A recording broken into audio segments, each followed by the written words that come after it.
Buenos días, hermanos, es un placer para mí poder predicar la palabra del Señor. Realmente es un privilegio estar con todos ustedes listos a escudriñar las Escrituras. Estamos en el día de hoy terminando felizmente esta serie de sermones expositivos a través de la primera carta del apóstol Pablo a los Corintios. Hemos estado meditando y reflexionando y escudriñando esta carta durante casi más de un año. Y damos gracias a Dios porque logramos llegar al final. Hoy es el capítulo 16 de esta carta, primera a los Corintios. Así que les invito a estar con sus Biblias a través de este capítulo 16, que es el último, y que desde luego tiene también grandes enseñanzas. Después de haber hablado extensamente sobre la realidad de la resurrección, Pablo trata ahora algo práctico que tiene que ver con el buen funcionamiento de la iglesia. Se trata de las ofrendas. Claro, pensar en lo espiritual es muy bueno, pero hay que recordar también que estamos con los pies sobre la tierra y que el dinero es necesario y que el dinero es útil para que las cosas funcionen. Por lo tanto, el apóstol responde a algunas preguntas que le habían hecho a él a este respecto. Y por eso aquí entonces en el versículo 1 del capítulo 16 él dice: en cuanto a la ofrenda para los santos, haced vosotros también de la manera que ordené en las iglesias de Galacia.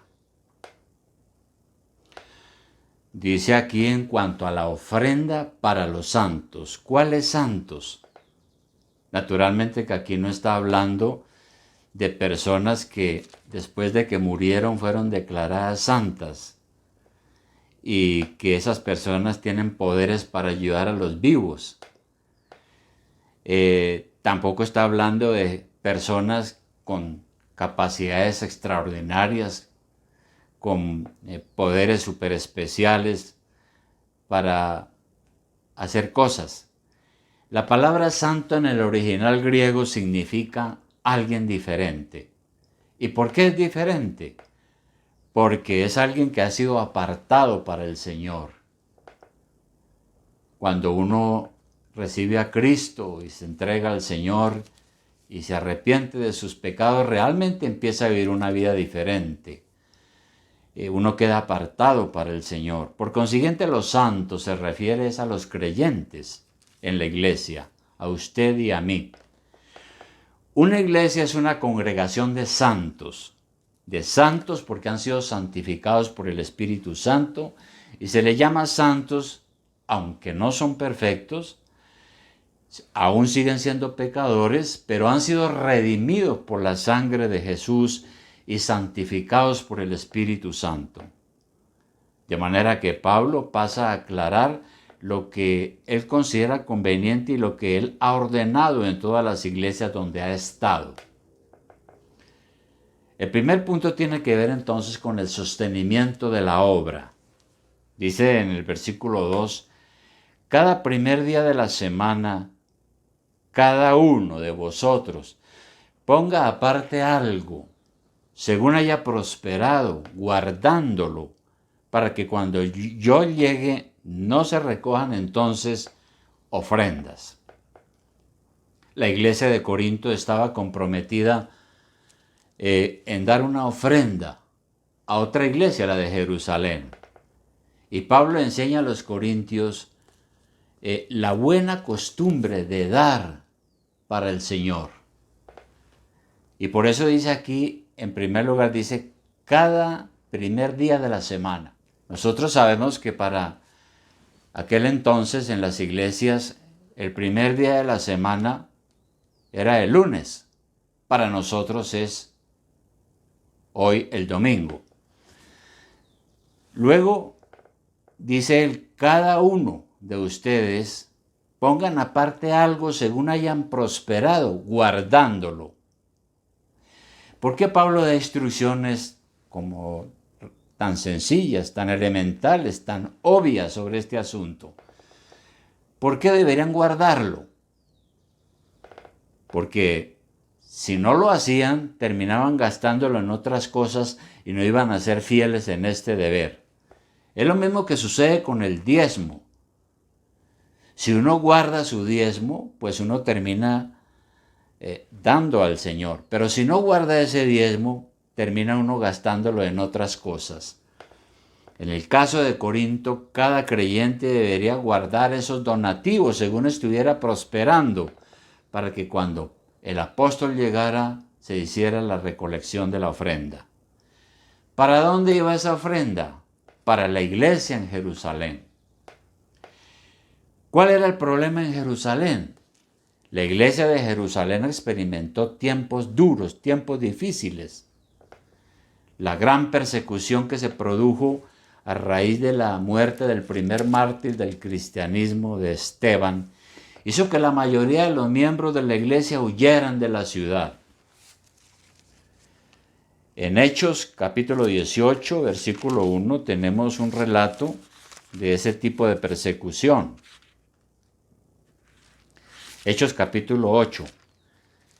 Encontramos allí lo siguiente, dice, y Saulo, o sea el apóstol Pablo, que en este momento estaba persiguiendo la iglesia porque no se había convertido, dice, Saulo consentía en su muerte. En aquel día hubo una gran persecución contra la iglesia que estaba en Jerusalén, y todos fueron esparcidos por las tierras de Judea y de Samaria, salvo los apóstoles.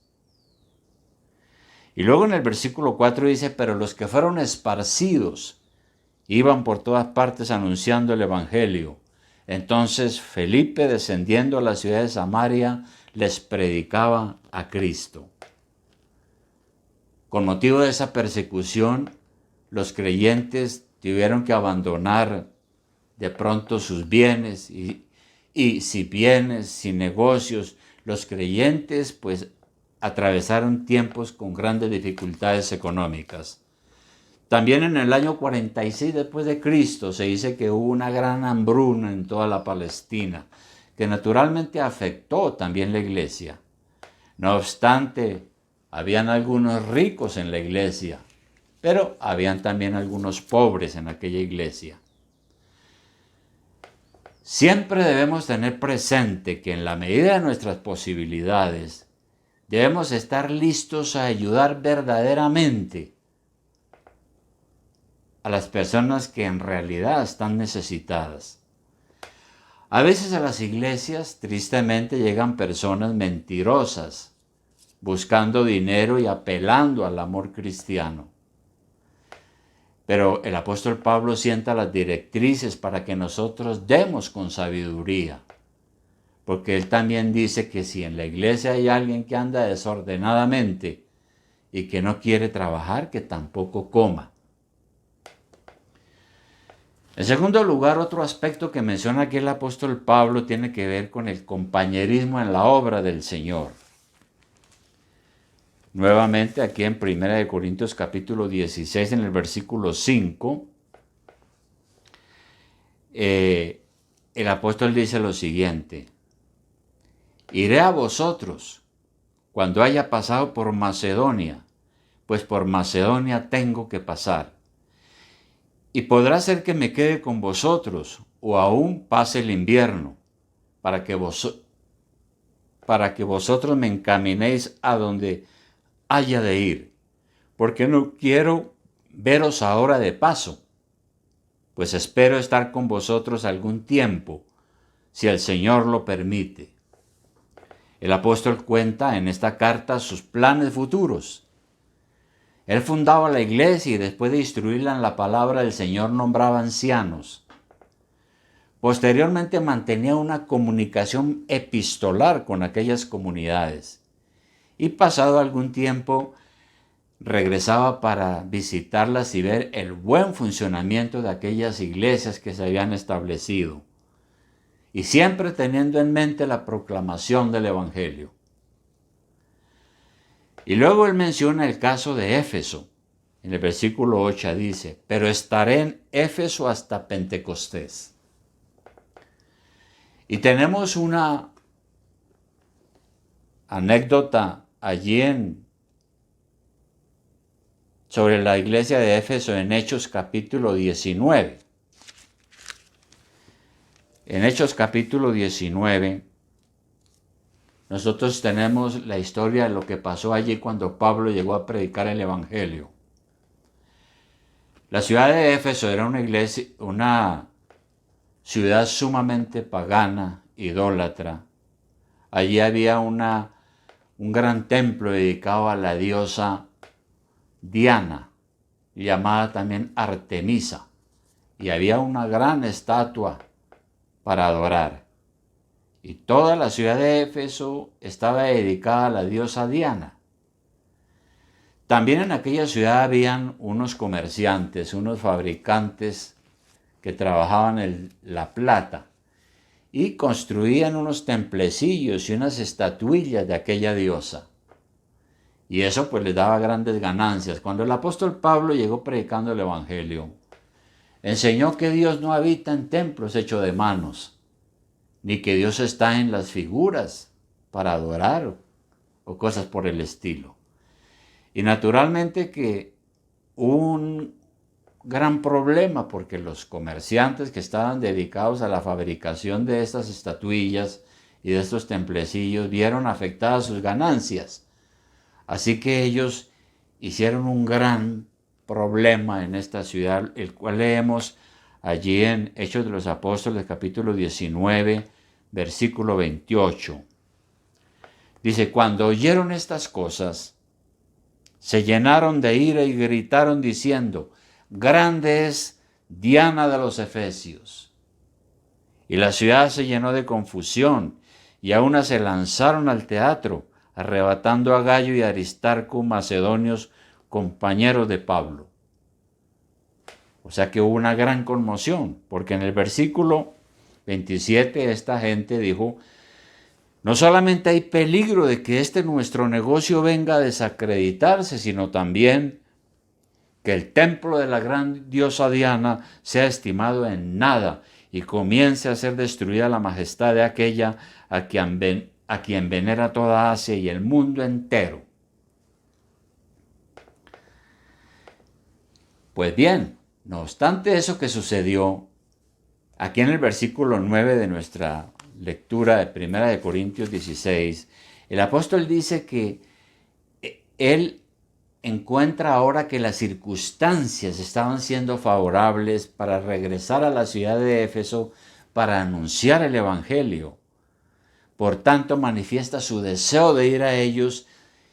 Sin embargo, sabe que lo tiene que hacer en medio de grandes adversidades y enemigos del Evangelio. Luego el apóstol habla del reconocimiento a los líderes. Versículo 10 en adelante hasta el 12 dice, le dice a la iglesia, y si llega Timoteo, mirad que esté con vosotros con tranquilidad, porque él hace la obra del Señor así como yo. Por tanto, nadie le tenga en poco, sino encaminadle en paz, para que venga a mí, porque le espero con los hermanos. Y nosotros sabemos también que Timoteo era un joven pastor que lideró al lado de Pablo mucho trabajo de la obra de Dios. Y por lo tanto el apóstol Pablo lo recomienda. Parece que era un pastor relativamente joven, pero le dice a la iglesia, por favor, recíbanlo, que esté tranquilo, sin menospreciarlo, porque dice aquí que ellos podían tenerlo en poco, que debían recibirlo. Igualmente él exalta a Apolos, que recordemos en otros pasajes de la Escritura era un gran orador, y él está por visitarlos en el futuro. Nosotros debemos alegrarnos de aquellos hermanos que muestran un profundo amor por la iglesia y anhelan servir al Señor con todo su corazón. No debemos sentir celos ni envidia de otros a quien el Señor le da recursos y buenos dones para que puedan servirle y hacer el trabajo de la iglesia. Como el caso aquí de Pablo, que recomienda a la iglesia estos líderes. Y un tercer aspecto que se menciona aquí es amor en el servicio. En el versículo 3 el apóstol dice, velad, 13, versículo 13, velad, estar firmes en la fe, portaos varonilmente y esforzaos. Dice Pablo que debemos estar firmes en la fe. Eso significa estar despiertos, vigilantes, porque dice velad y estar firmes. Y estar firmes también significa estar bien parados, sin tambaleos. Además, deberían tener un comportamiento varonil. Es la expresión que se usa hoy cuando le decimos a alguien sea varón, actúe como hombre. Es decir, actuar como un hombre adulto, maduro, responsable y valiente en las cosas del Señor. Y también les dice que deben estar fortalecidos en la fe. Pero menciona también amor en el servicio, versículo 14. Todas vuestras cosas sean hechas con amor. Podemos servir en la iglesia con amor, no hacerlo con fines egoístas. Dios nos llama por amor a su nombre para que nos ministremos, nos sirvamos unos a otros en amor. Pero ese ministerio debe ser hecho con un buen corazón, con amor a Dios, no sintiendo lástima por los otros, ni para satisfacer nuestra conciencia culpable, menos aún para vanagloriarnos o para que los demás digan que somos muy buenos o muy caritativos. No es así. Es bueno tener las felicitaciones de los demás, es satisfactorio tener una conciencia tranquila, pero es mucho más satisfactorio tener la aprobación de Dios, porque esa es la mejor recompensa que podemos tener. De manera que Pablo sigue hablando aquí entonces ahora de la sujeción a los líderes.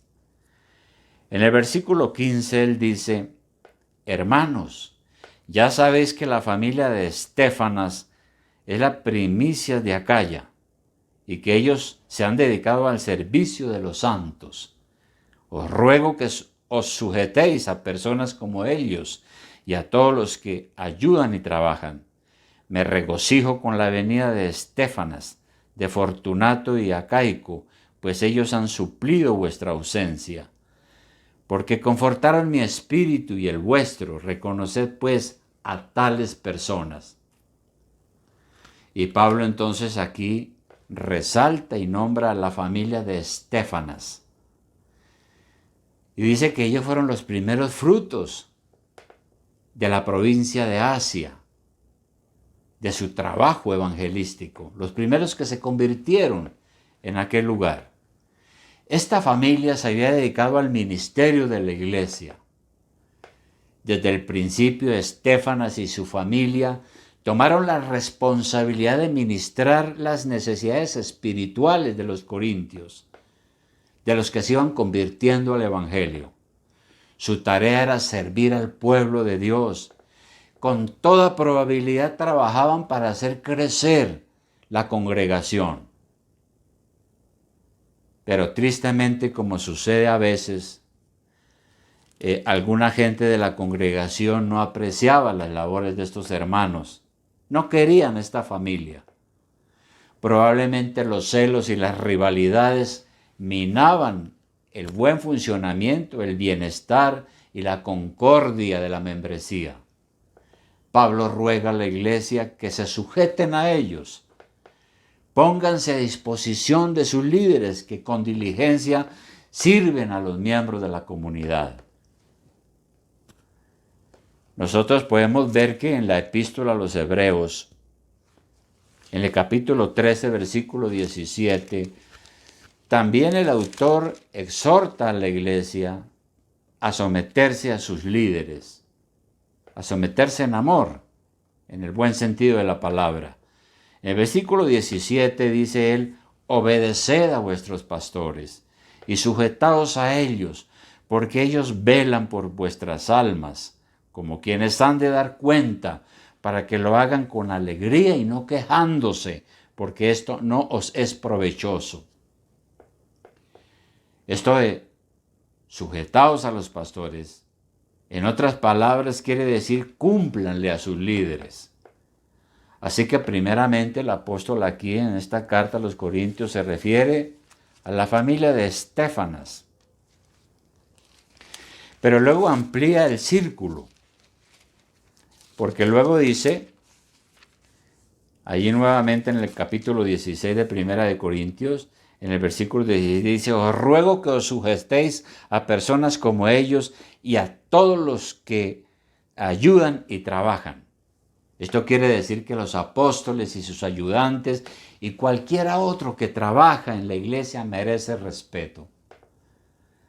Por eso el apóstol escribe 2 cartas a Timoteo y en una de ellas le dice, a los ancianos que gobiernan bien, ténganlos por dignos de doble honor, porque ellos están al servicio de Dios y a favor de la iglesia. Es triste cuando en una iglesia no se da ejemplo de esto, de amor, de sujeción, de obediencia, porque los jóvenes están viendo eso. Y entonces van a tener una mala formación en su carácter cristiano. Y sigue diciendo Pablo más y habla entonces del afecto por todos, porque a partir del versículo 19 entonces viene la salutación final, como la despedida. Y allí él habla de ese gran amor y ese gran afecto que él tenía por todos los hermanos y que nosotros también debemos tener. Dice, las iglesias de Asia os saludan, Aquila y Priscila, con la iglesia que está en su casa, os saludan mucho en el Señor. Os saludan todos los hermanos, saludaos los unos a los otros con ósculo santo. Yo, Pablo, os escribo esta salutación de mi propia mano. El que no amare al Señor Jesucristo sea anatema. Una expresión durísima, ¿no? El Señor viene. La gracia del Señor Jesucristo esté con vosotros. Mi amor en Cristo Jesús esté con todos vosotros. Amén. Esta despedida, mencionando a varios hermanos de otras iglesias, nos muestra el gran aprecio que él tenía por otros hermanos de otras iglesias. Si tenemos el sentir de Jesús, nuestro amor entonces debe ser sincero. No debemos estar en las iglesias sirviendo por protagonismo, no por creernos más que otros, sino que vamos a buscar cooperar y tener un buen compañerismo y no una actitud antagónica. Nuestra actitud no debe ser egoísta, sino que trataremos de preocuparnos los unos por los otros. En la iglesia debemos tener presente esto, que realmente cualquier servicio es hecho para Dios, por tanto debemos hacerlo con fe y amor. Así las cosas, podemos entonces concluir que la primera cosa que el apóstol deja claro aquí es la responsabilidad que tenemos de ofrendar, de sostener la iglesia para las necesidades que haya en la iglesia, para el buen funcionamiento de la iglesia y para ayudar eventualmente a otros necesitados. Luego debemos fomentar el compañerismo. ¿Qué fortalece nuestro compañerismo? Lo que nos une. ¿Qué nos une? Una común fe. ¿Qué nos une? La presencia común del Espíritu Santo. ¿Qué puede romper nuestro compañerismo? Si viene del Espíritu Santo, pues nada. ¿Qué nos une? El amor fraternal. Por esto nos apoyamos unos a otros siguiendo el ejemplo de Cristo. Y luego, amor en el servicio. Este amor debe ser como el de Dios. servimos al Señor en la iglesia de una manera desinteresada, oportuna, buscando siempre hacer el bien. Es un honor y un privilegio tener la oportunidad de servir al Señor en su reino o en la iglesia. Por tanto, eso no debe verse como una obligación o como un compromiso del cual queremos deshacernos o descargarnos si pudiéramos hacerlo. ¿Cómo se siente usted en la iglesia? ¿Como compañero entre compañeros? ¿O usted está lleno de suspicacia? Es decir, malicioso, receloso, desconfiado. Si es así, debe superar eso. Porque si usted es un verdadero cristiano, es miembro del cuerpo de Cristo, que es la iglesia, y Cristo es la cabeza. Somos miembros los unos de los otros. Si usted comparte todo lo que hemos dicho hoy, usted está en el plan del Espíritu Santo. Pero si usted no comparte este compañerismo, está en el plan del diablo, que siempre es un disociador, un divisionista, siempre busca el caos. Así que haga la voluntad de Cristo. Hagamos la voluntad de Cristo, quien dijo que fuéramos uno con Él. En Juan 17, 21, nuestro propio Señor dijo lo siguiente: para que todos sean uno, como tú, oh Padre, en mí y yo en ti, que también ellos sean uno en nosotros, para que el mundo crea que tú me enviaste. Ahora, claro, ese es el deseo del Señor, que seamos uno. Pero en aquel entonces, al comienzo de la iglesia, no existían denominaciones. La iglesia era una sola, tenían un solo Señor, una sola doctrina, una sola fe, un solo bautismo. Con el tiempo, tristemente, nacieron las divisiones, las disensiones, las denominaciones y todos los problemas. Pero aún ante esa triste realidad, nosotros tenemos que buscar promover la unidad dentro de nuestra iglesia local. En todo lo que hacemos en la iglesia, ¿qué nos motiva? ¿El amor de Dios? ¿O hay alguna otra motivación egoísta? ¿Algún deseo de reconocimiento? ¿Buscamos satisfacer nuestro propio yo? Pues no debemos hacerlo. Debemos hacerlo como un servicio para la gloria de Dios. Así que el Señor le ayude, hermano. Nos ayude a todos para seguir adelante, siguiendo las instrucciones de la palabra, la guía del Espíritu Santo, para dar testimonio a esta generación que es una generación adúltera y perversa, lejos de Dios, pero que en su gran amor Dios envió a su Hijo para salvarnos y para que nos arrepintamos de nuestros pecados. Bien, hermanos, antes de la oración vamos a entonar un himno, que es el número 492, el cual ustedes pueden tener en sus himnarios o en la pantalla. Pueden ver la letra. Himno 492, que dice: cuán gloriosa será la mañana. ¿Cuál mañana? La mañana cuando nuestro Señor Jesucristo venga por segunda vez, cuando seremos resucitados o transformados, cuando en verdad seremos uno. La iglesia compuesta de todos los escogidos de todo pueblo, lengua y nación. Cantemos ese himno para la gloria de Dios.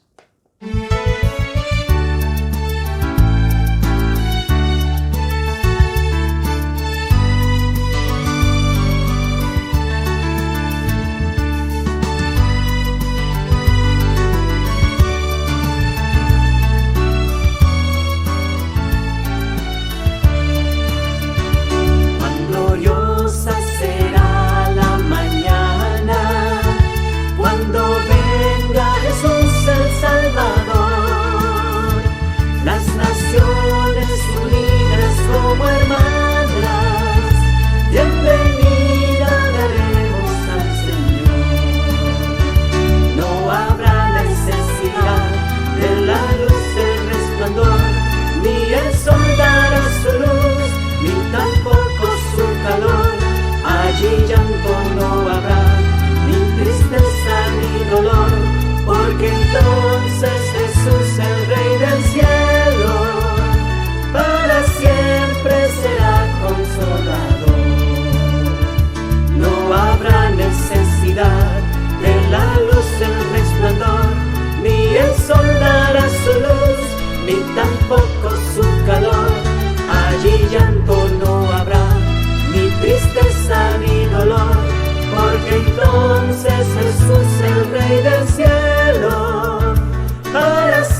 el cristiano fiel y verdadero, y también el obrero de valor, y la iglesia esposa del Cordero estarán en los brazos del Señor.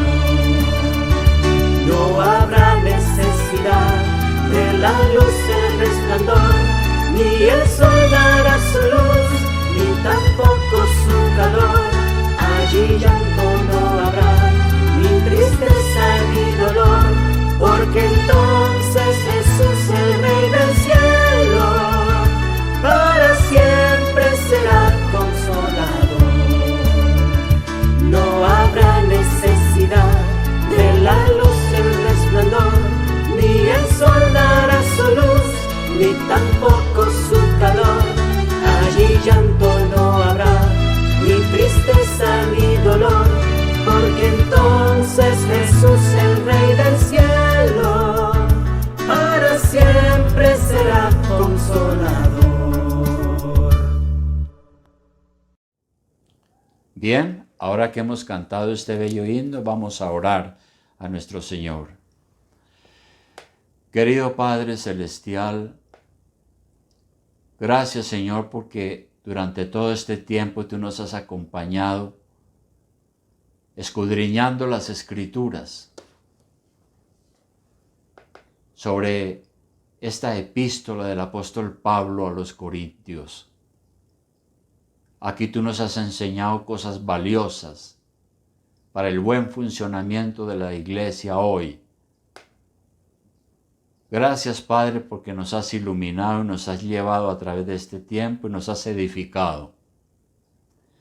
Permite, Padre, que nosotros sigamos con ese corazón dispuesto para ti. Que podamos, Padre, seguir